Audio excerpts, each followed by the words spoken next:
Germaniya avtomobil guruhi Volkswagenning talash tortishda qolgan Urumchidagi zavodi Birlashgan Davlatlar Tashkiloti Kishilik huquq oliy komissari ishxonasi tomonidan insoniyatga qarshi jinoyat sodir bo'lish mumkinligi mavjud deb xulosa chiqarilgan. Sharq Turkistonda buningdan keyin avtomobil ishlab chiqarmaydigan, lekin bu zavodda faqat avtomobillarni sinab qiladigan bo'lgan. Ma'lum bo'lishicha, Volkswagenning Urumchidagi zavodi 2013-yil qurilgandan beri har yili 50 mingga yaqin avtomobil ishlab chiqarib kelgan. Lekin uning bu qitim avtomobil ishlab chiqarishni to'xtatib, zavodda faqat avtomobillarning sinab qilinganligini e'lon qilishi, bu shirkatning Xitoy bozoriga mas'ul amaldori Ralf Brandstadterning o'tgan oyda Urumchidagi zavodini ziyorat qilib, orqadan uning taratquloq qilgan so'zi kishilik huquq tashkilotlarining qattiq noroziligiga uchragandan keyin ma'lum bo'lgan.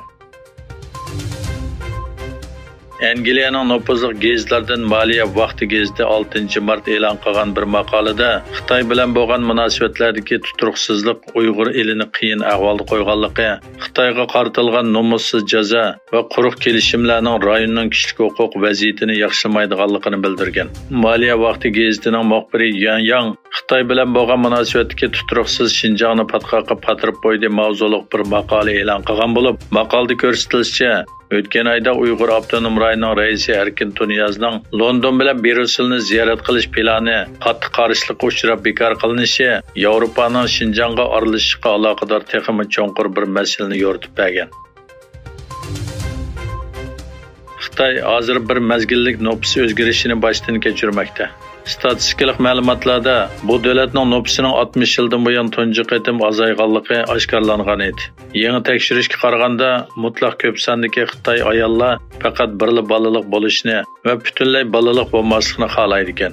CNNning xabar qilishicha, bolalarni beqish tannarxining o'rilishi Xitoy ayollarining tug'ishni xohlamaydiganligidagi asosli sabab ekan. Qozog'iston Nazarbayev universiteti turk tillarini toniyalaydigan sunniy idrak qo'llaydigan to'rbat yasab chiqdi. Bu guruh hozirgacha 10 turkiy tilni toniydigan bo'lib, inglizcha va ruscha tillarini farqlantirish iqtidori bor ekan. Bu programma kelgusida texnik ko'p dialekt va tillarni qo'shish orqali taraqqiy qildirishni planlagan. Sistemada tadqiqotchilar tomonidan aniqlangan turkiy tillar Uyg'urcha, turkcha, ozarbayjoncha, qozoqcha, qirg'izcha, o'zbekcha, boshqurutcha, chuvashcha, sahro turklari va tatar tilidan iborat ekan.